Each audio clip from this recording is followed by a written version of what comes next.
Hello, happy Holy all of you. आज आपण बनवणार आहोत चण्याच्या डाळीचे पकोडे, जे म्हणजे विदाऊट फ्राय केलेले. ते आपण फक्त एका चमचा तेलात बनवू शकतो. त्याच्यासाठी आपण 5-6 तास डाळ भिजत घातली आणि ती स्वच्छ धुवून आता आपण ती मिक्सरमधनं काढून घेणार आहोत. तर ती ही आपण म्हणजे असं होळीला बनवू शकतो. होळीला काहीतरी लागतं ना असं चमचमीत खायला, म्हणून मग आपण मस्त ही स्पेशल रेसिपी बनवतो आहे. त्याच्यात आपण घातले 2-4 अद्रकचे तुकडे, लसूणचे 7-8 कळ्या घातले आहेत आणि 4-5 मिरचीचे तुकडे घातलेले आहेत आपण आता. आणि आपण घालणार आहोत जिरे आणि थोडंसा हिंग पण घालणार आहोत आपण. कढीपत्ता घातला मी 2-4 तुकडे. कोथिंबीर घालणार आहोत आपण त्याच्यात आधी. आणि थोडासा टेस्टसाठी हिंग आणि डायजेशनसाठी पण हिंग आपल्याला लागतो, म्हणून आपण तो घातला आहे. आता आपण ते मिक्सरमधनं बारीक करून घेऊया, मग आपण त्याची पकोड्यांची तयारी करूया. मी वेगळ्या स्टाईलने बनवते जरा, म्हणजे आपण रेग्युलर बनवतो तसे नाही की फ्राय केलेत आणि झालेत आपले पकोडे तयार, तसे नाही. तर थोडे वेगळ्या स्टाईलने. तर तुम्ही बघा पुढे आता. तर आपण डाळ आता वाटून घेतलेली मस्त, ते आपण मस्त मिक्स करून घेऊया. थोडं कोथिंबीर आणि ते सगळं मिक्स होईल नीट, आणि आपल्याला मसाला पण नीट मिक्स होईल. तर अशा प्रकारे आपलं आता मस्त बेटर तयार झालं आहे. तर आपण आधी गॅसवरती एक पातेलं ठेवणार आहोत आणि त्याच्यात 2-3 ग्लास पाणी घालायचं आहे आपल्याला.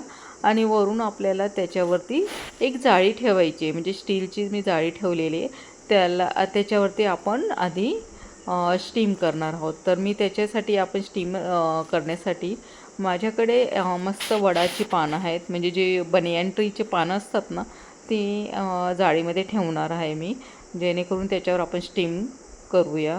म्हणजे अशा प्रकारे जर स्टीम केले तर त्या पानांचा पण गुणधर्म त्याच्यात मस्त येईल पकोड्यांमध्ये. तर आधी आपण त्याला तेल लावून घेऊया पानांना, म्हणजे आपण जे पकोडे त्याच्यात स्टीम करणार आहोत ते चिटकणार नाहीत म्हणून. तर अशा प्रकारे आपण तेल स्प्रेड करून घेतलं थोडं. तर आता आपलं पानं आणि मस्त ती जाळी तयार झालेली आहे. त्याच्यात आपण आता सगळे म्हणजे असं छोटे छोटे तुकडे आपण आता त्याच्यावर टाकणार आहोत. डाळीचे जे बेटर आहे त्याचं आपण छोटे छोटे मस्त गोळे करून असे टाकायचे त्याच्यात.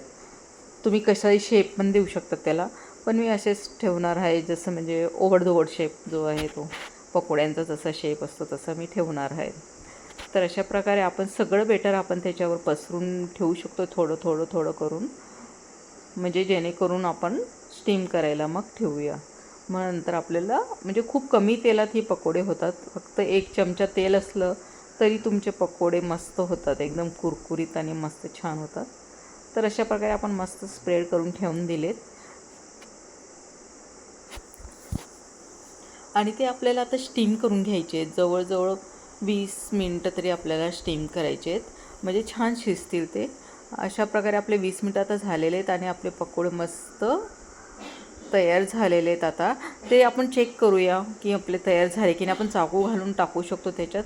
म्हणजे समजा त्याच्यात जर बेटर चिटकलं नाही, म्हणजे समजा तुमचे पकोडे मस्त तयार झालेले आहेत. हे आपण फ्राय पण करू शकतो, थोडं कमी तेलात पण करू शकतो, किंवा असेच पण तुम्ही टोमॅटो केचप बरोबर खायला देऊ शकतात.